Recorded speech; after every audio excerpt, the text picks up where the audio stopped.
What's a dead giveaway that someone is not a good person?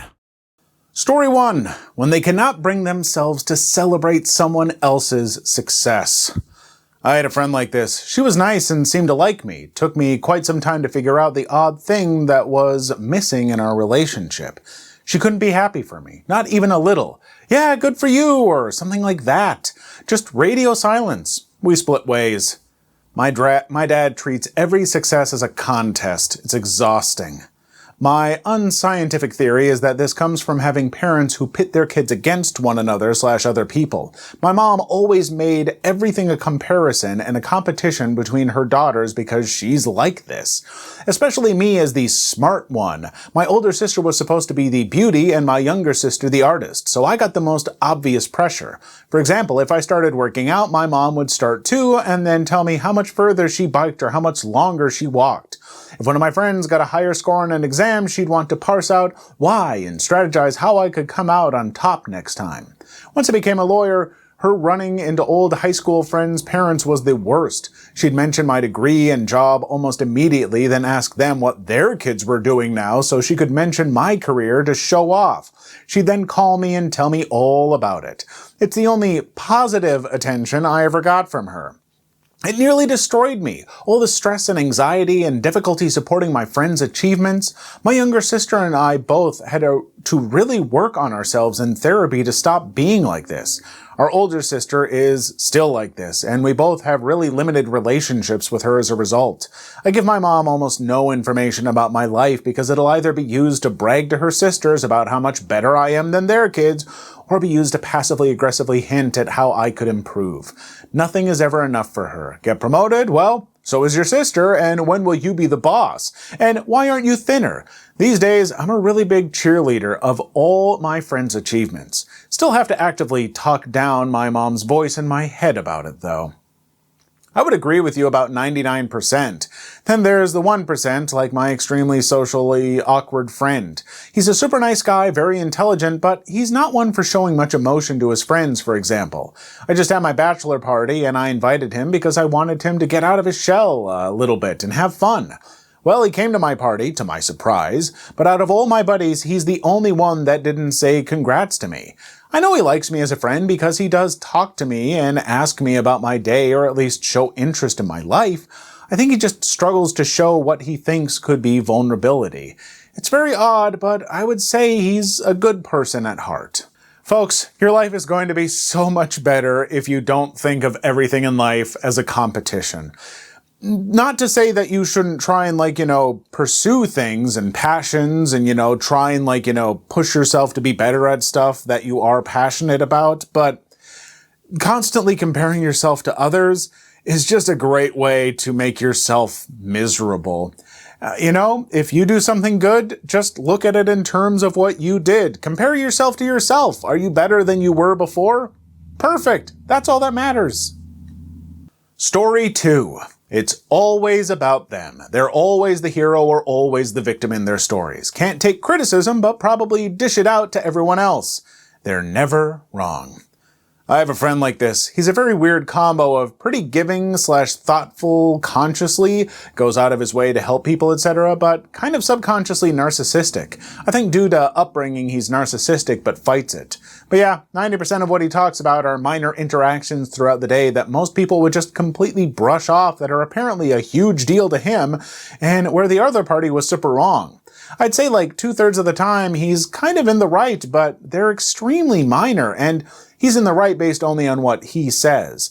And 1/3 of the time he's clearly complaining about something completely normal that he looks like a D for making a big deal about. He's fun to be around in groups because we'll talk about other things and have fun, but one-on-one it can get exhausting just hearing him complain about one thing after another. I've noticed this about myself in the past several months, and it truly takes a conscious effort to avoid it. I hate it. It takes a lot of effort to be self-aware and strive for improvement. I hope there are people in your life who notice and encourage you, but if not, then good on you and don't be discouraged if you find yourself backsliding. Progress is rarely a straight line. Yeah, I think I can definitely suffer from this sometimes. I'll get so caught up on all these, just meaningless ways where I've been wronged by people or something, and I've got to tell people about it and make a deal about it, I think sometimes I just like complaining and getting to like vent and rage about meaningless stuff, but every once in a while, I think that's fine. Sometimes friends like to vent to each other. It can be even funny and stuff, but boy, oh boy, you can't make that an all the time kind of thing, because it's like pulling the steam whistle on a train or, on like a semi truck or whatever, blah, blah. Fun to let it off every once in a while. But if you just lay on it and keep doing it all the time, it's pretty annoying. Story 3. They constantly say or do things where their only justification for doing so is, "It was just a joke," when called out on it. Ah, yes, the Schrodinger's douchebag. They decide if the offense or rude thing they say is a joke based on the audience's response. When people say it's just a joke after they say something obviously rude or hurtful to someone, unfortunately, my one married SAHM friend does this to many of her friends and family members, myself included. Her and her brother stopped speaking because her sister-in-law finally had the lady balls to tell her she's never liked her and she was sick and tired of all her rude, "it's just a joke" crap. Once my husband and I were at my so-called friend's house for a get-together, she yelled out and pointed in front of everyone, saying I was her geriatric friend. I'm 4 years older than her. Everyone just looked at her and gave her a "what the F" look, and some of her friends started giving her crap for it, so she tried to backpedal, saying it was just a joke. I gave her a look of disgust and said, "Wow, thanks." My husband and her husband weren't in the room when it happened, and my husband said if he was there, he would have told her to F off. Another time, a bunch of our friends were together for a concert, and she yelled out abruptly to me in front of everyone, "You're old." I was talking to one of my husband's coworkers at the time, and we both just gave each other a "what the F is her problem" look and ignored her. She wonders why we rarely, if ever, hang out with her.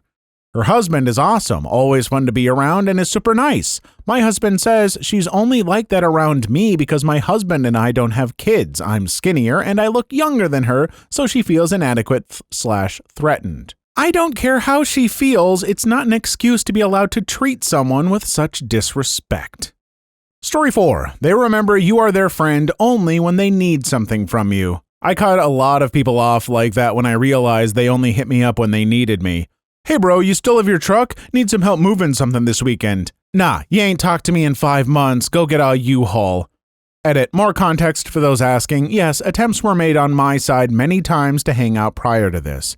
It was more of a build-up of BS over time that led to me just cutting them off. I had a friend like that in high school, would only ever hit me up when he needed a ride. I said no like 2 times and stopped reaching out to them ever, and the problem solved itself. I didn't need to cut them off. They stopped being friends when I stopped being a pushover. I haven't heard from a friend of mine in over a year. She got her license at 34, got a car, and I guess no longer needed me in her life now that I didn't have to give her rides places. Sure feels that way, but we go back 25 years, so it's crappy to feel like someone would take advantage of a person for so long. Regardless, she did me a favor. I'm glad she's out of my life. Yeah, I think some of these just some friends kind of use each other, and I think it might not start off that way. People drift apart with time. Sometimes people that you're really close with, in high school or in your 20s, you're going to drift apart as you grow older. I mean, one of my best friends throughout high school and my 20s and early 30s, we don't even really talk anymore, and it's not anything negative, we just drifted. But I think sometimes people hang on to that stuff and use this usefulness, like, oh, well, I need them, so now I'll get a hold of them. Yeah. And they use it as an excuse to try and keep the connection alive, but sometimes it might be best just to accept that you need to move on. Story 5. Nothing is ever their fault. My borderline narcissistic mom used to accuse me of this when I was a kid. She was consistently the one never taking any blame for anything, but when I'd call her out on it, this would be her retort, projecting her "nothing's ever my fault" behavior onto me. As a kid, you're simply not capable of figuring out how to counter that. This crap effed with me so badly. Everything is your own fault if you're any good. Ernest Hemingway. As someone who has been spending the last few years trying to recover from this kind of mindset, I would point out that it is extremely easy to swing too far in the other direction, towing the line between, on one hand, always holding yourself accountable / focusing on what you can fix, and on the other hand, just internally crapping on yourself over things that literally are not your fault is harder than one would think. Oh, so you've met my landlord. Speaking of which, another sign is if they describe themselves as a good person, nice guy, reasonable, etc., like said landlord has. Anyone who has to tell you what their supposed positive qualities are, be it upfront or especially as a defense when confronted with their own misconduct, which in no way matches up with these positive descriptors. Story 6. I guess a subtle one is them treating you differently in public versus how they treat you privately. These can go either way. I've been having this issue with a friend. Nice one-to-one, will help out when he can, but absolutely trashes me in front of others, especially women. Call them out. If they listen and are willing to change, give them a chance to do so. If they refuse to acknowledge the problem and aren't willing to change, then F them. They're no friend. Thanks, I've done this, and I'm met with the whole, you're being too sensitive response. I've set clear boundaries. They're the fact that we have a group that vacations together every year that is a bit of an issue. I've spoken with most of them, and they get it, but it's not really resolved yet, and that's on me. I generally plan and book the trip. We really don't hang out anymore. On a related note, I need a new racquetball partner. Story 7. They never apologize. Or their apology is them just listing out problems about other people. The classic, I'm sorry that you have a problem with my actions, instead of, I'm sorry I did something wrong. When I was in my early 20s, 20 years ago, I had a boyfriend who lived in my childhood bedroom with me at my parents' home. No matter how much I bugged him, he refused to thank them for feeding and housing him. He said that saying thank you implied he didn't deserve it. Then, someone I was very, very close to died unexpectedly due to a congenital heart condition, and the wake was on his birthday. I left the wake early to take him to Chili's, which I regret to this day. He spent the entire night complaining about how his birthday had been ruined. I cannot imagine not apologizing because I think maybe because I live close enough to Canada, I apologize too much.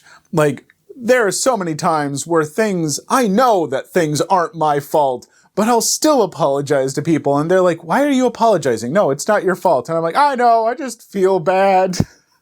So I guess maybe I'm the opposite, but that can get old in its own way.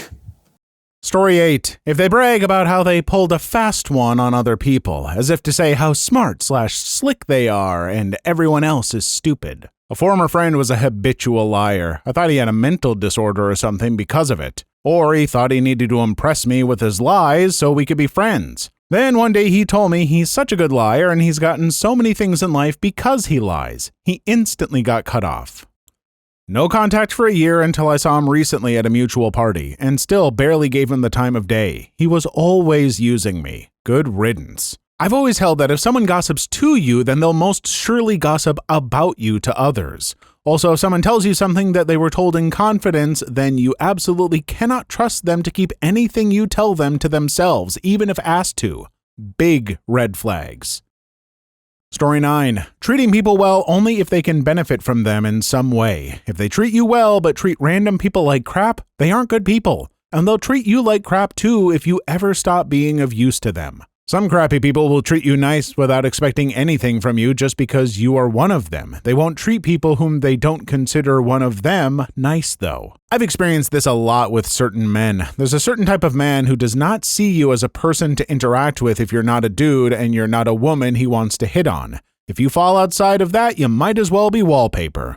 Sometimes I will suddenly be talked to if I start dating a friend of a guy like this because now I'm his buddy's property, so that brings me to life. It's so interesting to watch. I'm bisexual and I've also switched into the worth talking to category when one of these men discovers that I like women, not because they think they can score a threesome or anything, but almost as if they moved me to the guy category.